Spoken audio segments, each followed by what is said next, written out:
Hello and welcome to our show. On this program, I'm happy to have as my guest Doug Baker. Doug teaches guitar at the Greensboro Day School and for City Arts. He is a part of a group called Songfarmers, and they meet up at Scuppernong Book about once a month, right, Doug? Basically once a month, yeah. We're not doing it in October, but yeah, we'll be back doing it in November. Okay, well, cool. Periodically. Periodically, yeah. I tell people 4 to 6 weeks, every 4 to 6 weeks. That way we kind of cover ourselves. Okay, well, cool. And he writes and jams on some of his own classic tunes, so you can see him here around. I hope they're classic. Maybe someday. Yeah. All right. Well, tell us first of all about where you grew up and how you got into music and after that and everything. I grew up in High Point and started piano lessons at 8 or 9 or something for a couple of years, and then did band, all that. Now, but even before that, my father and his brothers were all musical. My first recollection of actually learning something was there were baritone ukuleles around for the most part, and my uncle showed me like 3 chords on a baritone ukulele, and within a few minutes I had figured out Ode to Billy Joe, which was a big hit at that time. So so I know that was 50 years ago because there was stuff in the news this summer about it being the 50th anniversary of Ode to Billy Joe. So that was the first thing I learned how to play on a baritone uke. Started playing guitar when I was about 15. Had my first band about a year or two after that. And was in bands all through high school, college, and all that. I went to UNCG, majored in music theory there, got a degree in music theory, and from then worked in music-related jobs. Worked in record stores, remember those? And after that, worked in guitar stores, remember those?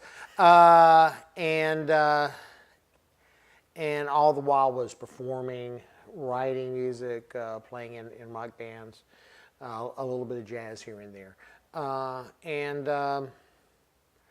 After all the careers, all the music-related careers kind of petered out, I went back to school, got my teaching credentials, and started and taught elementary school music for a couple of years. But the classroom setting didn't really suit me very well. So I went back to what I had done previously, which was teaching privately. Okay. And that's where my kind of real joy is with it. Tell me about UNCG and what that was for you, what that meant for you. Well, the first time through, which was, 75 to 78 or something, 74 to 78, that was a very pivotal time in my life. I made lifelong friends. I speak regularly and play regularly with a lot of the people I met then. Really formed a lot of who I am, exposed to so much different stuff. I mean, I guess at that time I didn't really think of college as being a thing to get a job, to get a career. I just wanted to learn as much about music as I could, and it really provided that venue for doing that. Okay, cool. Tell me about what drew you to music and what music means to you. Well, like I said, I come from a musical family, so it was always there.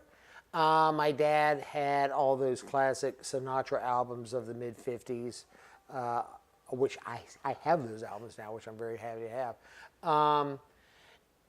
So there was always music around, but there was that one day in 1963, when the Beatles wanted Sullivan, and it was like it was all over at that point. So being the age I was at that time, 8 years old, 9 years old, it was like, okay, yeah, this is what I'm going to do. So. And that has kind of proved to be the case. It's everything I am. I don't know how much more simply I can put it. It's what I kind of wake up thinking about. It's what I go to bed thinking about. And I'm always kind of working. My girlfriend has asked me, "What are you thinking about, Doug?" I usually go, "Well, nothing." But there's a song in there, either I'm thinking of a song idea or I'm thinking about, I remember when I saw the Hollies and the Smothers Brothers in 1968 and Graham Nash was playing a Gibson, blah, blah, blah. Things like that go through my head. So, well, you mentioned a couple of them, like Frank Sinatra. Who are some of your favorite artists, or what are some of your influences? Well, like I said, the Beatles were there. I mean, you can't underestimate the Beatles for anyone of my age, even if they don't do, pop type music. Brian Wilson of the Beach Boys was and is a huge influence on me, just because of the artistry, the vision he had, and on my 50th birthday, on my 61st birthday, I don't know what I'm thinking. My 61st birthday, I got to see him perform Pet Sounds. Pet Sounds was 50, not me. So I got to see him perform the Pet Sounds album, which was a very pivotal album. A lot of stuff in folk music, Dylan, of course. Lots of great songs. I tend to go for the songwriter.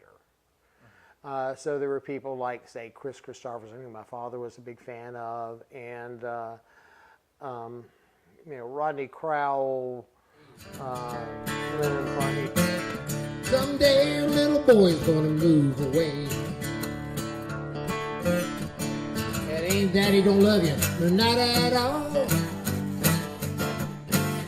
By the time we'll cover him to answer Destiny's call. You've done everything for him that you possibly can. Yeah, but your little baby boy's now a grown-ass man. Well, it's one of a couple of songs that I wrote. I don't know if I'd say about my son, but inspired by my son and my relationship with him. He's 21 years old, is a music major at UNCG. He's a percussionist and aims to be a band director. It kind of came from an imagined conversation between his mother and I.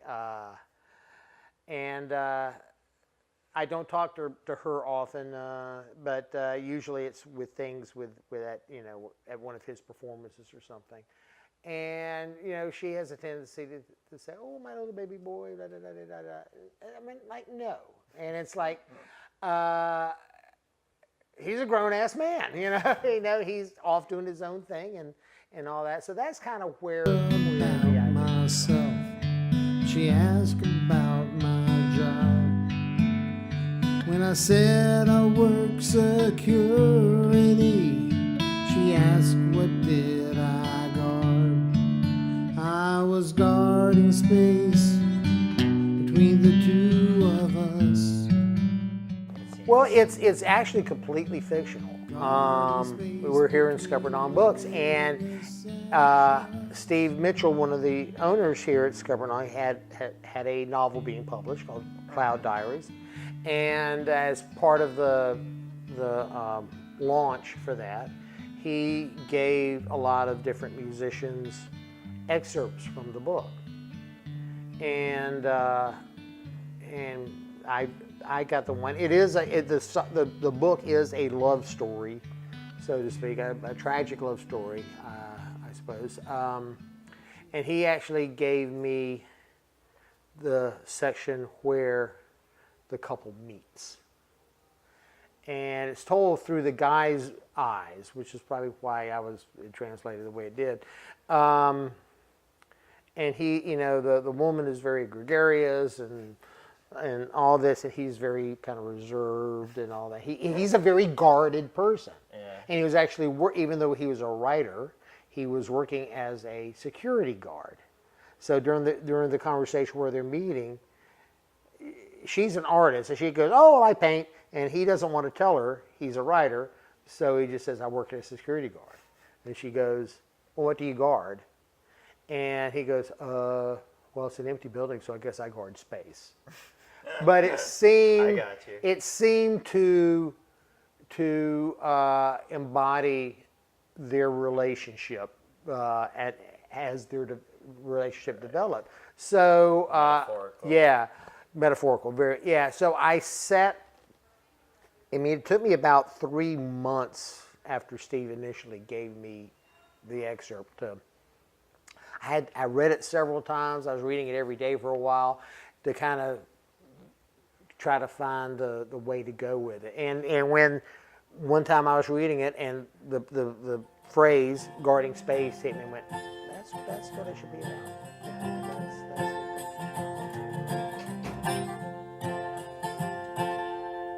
I try to get up early, and I always make my bed.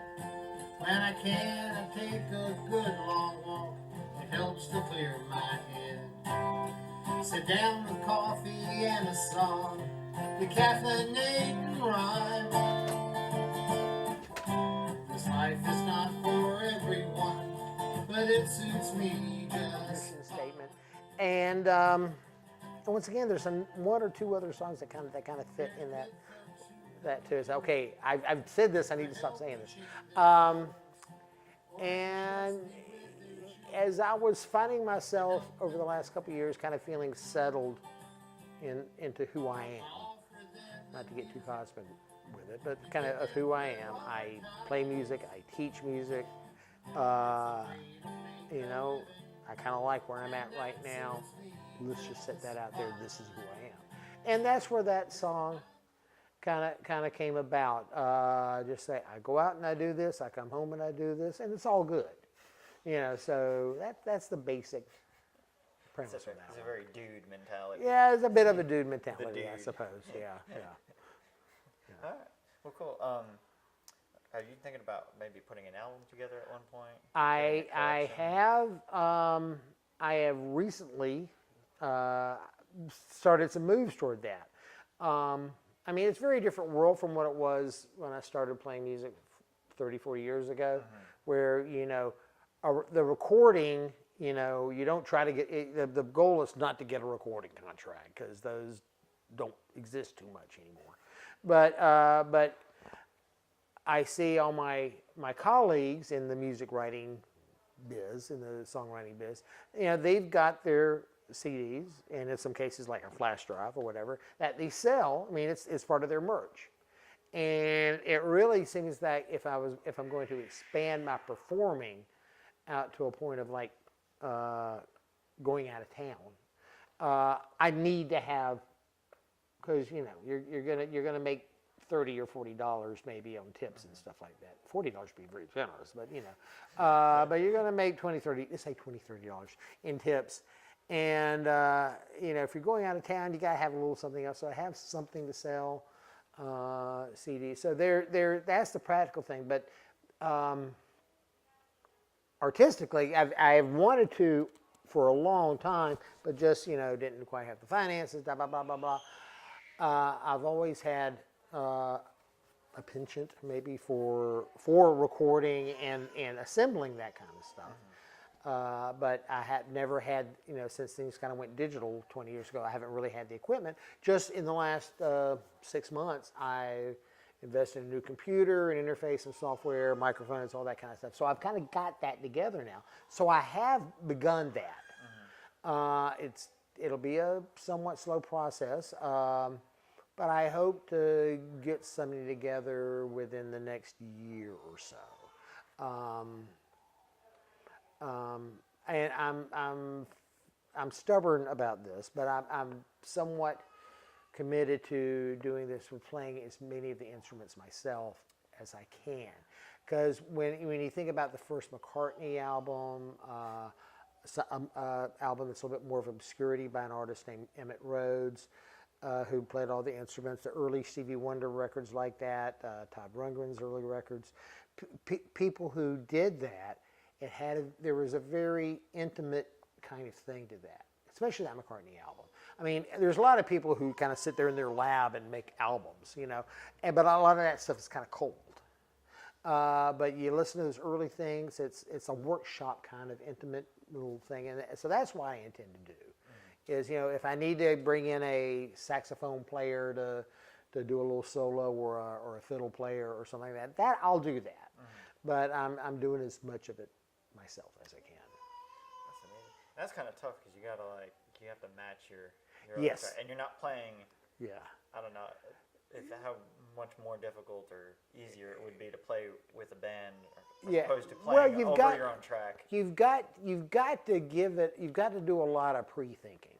You got to kind of map it out a little bit, and because often the best thing to do is to make some kind of percussion track or something like that to do everything else on top of. So you got to plan it.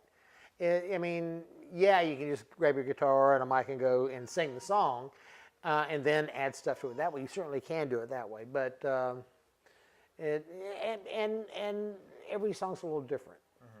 Some you do just one instrument or a guitar and sing, and some need something a little bit more. Some call for keyboards or something like that, piano a little bit more. You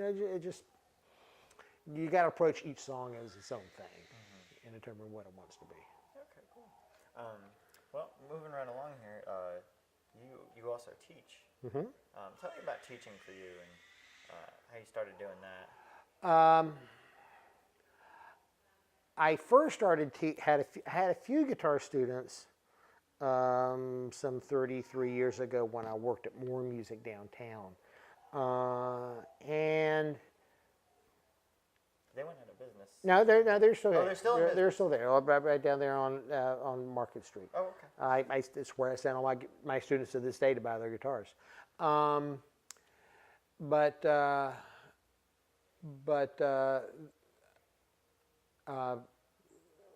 that was okay. It was okay. It didn't resonate super strongly with me, and I kind of went on with things.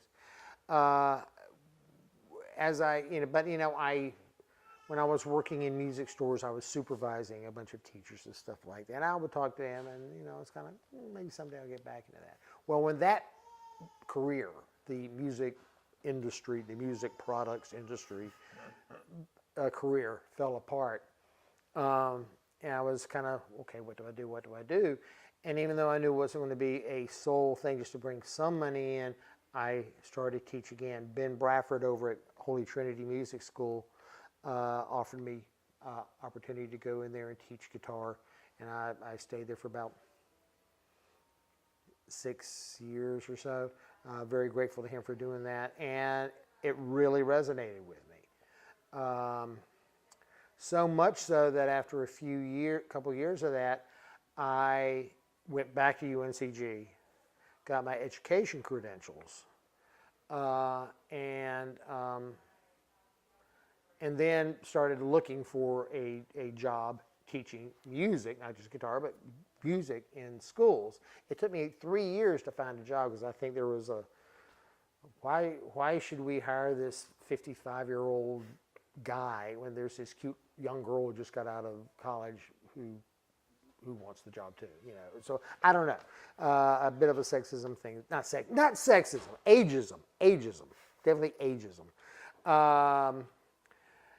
thing going on. But finally, and it was because I had a friend who was a principal,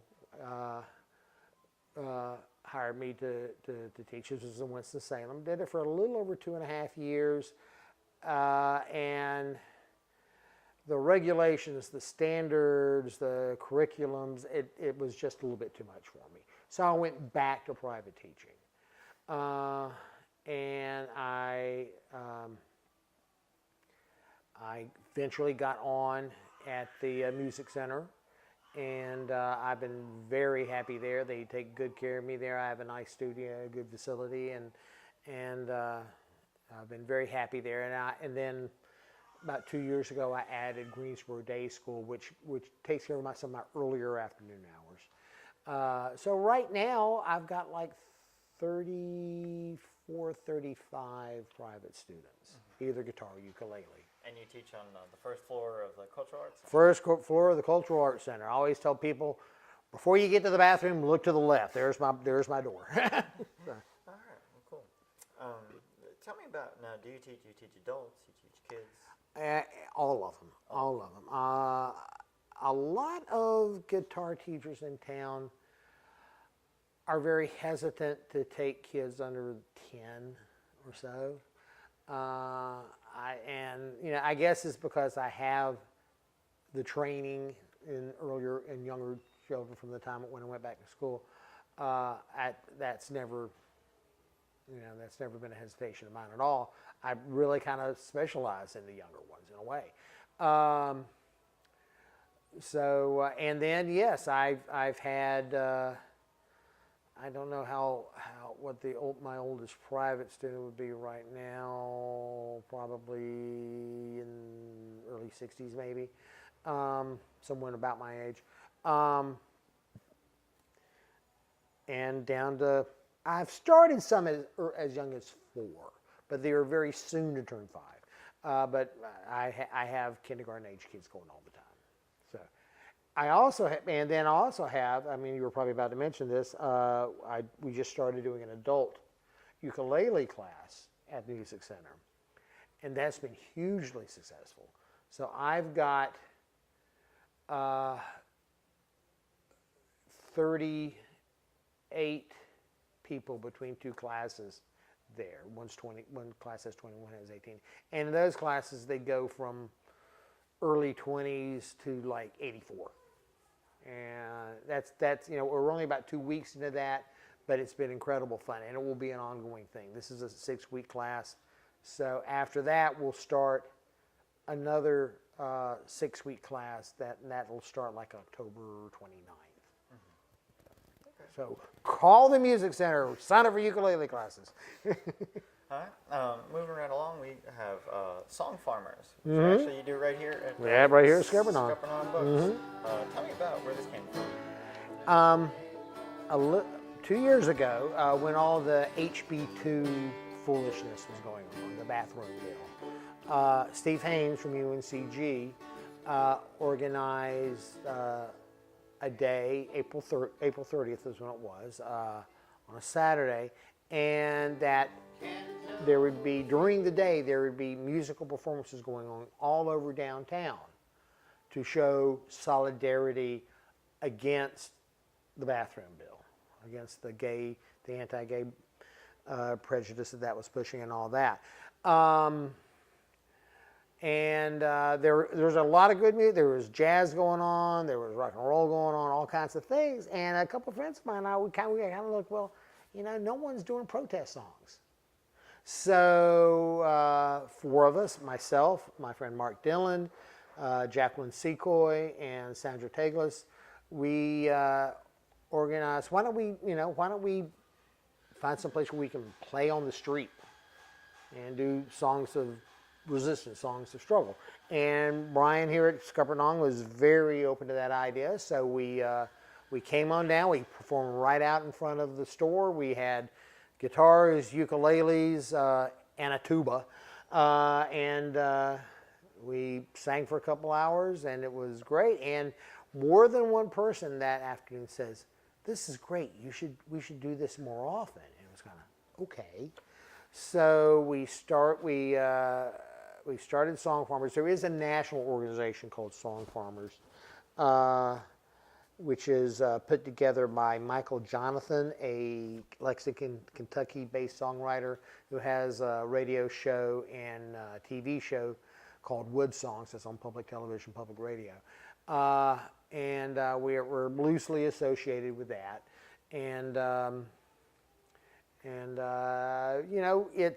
It's really loose.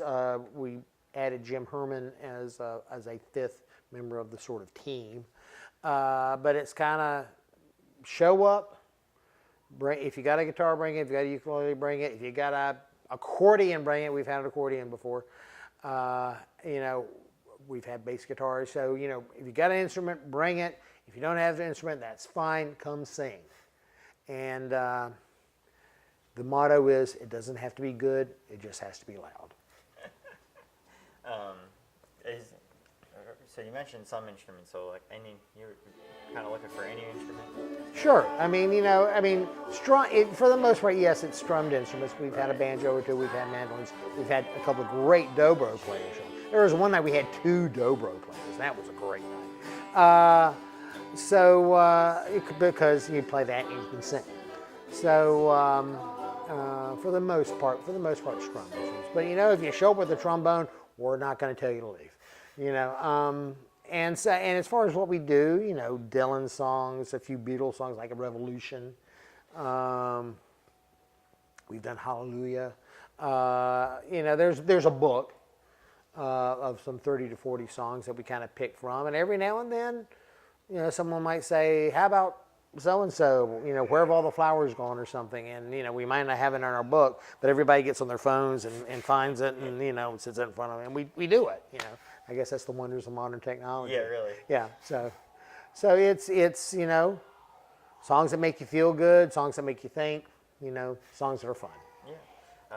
Any plans on expanding this in any way? I don't think so. It's kind of what it is.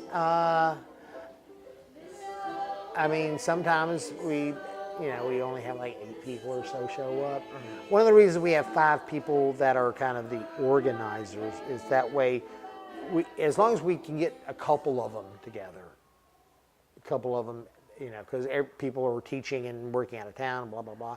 As long as we get a couple of those people, of those 5 people there, we can get it going.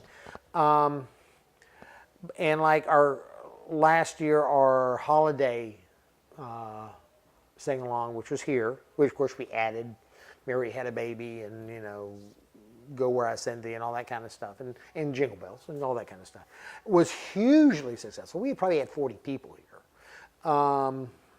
So I'm hoping, I haven't talked to them about a date yet. Maybe I should go right now and go talk to them. But we hope to have a good Christmas thing set up. Cool. Well, this has been wonderful. Yeah. I appreciate you doing this. I appreciate you asking me. This has been a lot of fun. Is there anything else you want to touch on that we haven't covered? One little, that's a very core belief for me. I probably should mention this earlier. If you consider yourself a professional musician, teaching should be part of what you do. To me, that's, because a lot of people who play out, they might have a day desk job, and that's fine. But to me, I just say, when someone asks me what do, I don't necessarily first say I teach music or I teach guitar. I just say I'm a musician, because teaching is part of that, performing is part of that. For me, writing is part of that. It isn't for everybody. But if you don't give back, which is what teaching is to me, you've been given a gift. Yes, you had to work hard to get good at it, but you've been given an ability, a talent. You need to share it. So that's a very core belief. Thank you. Revolution.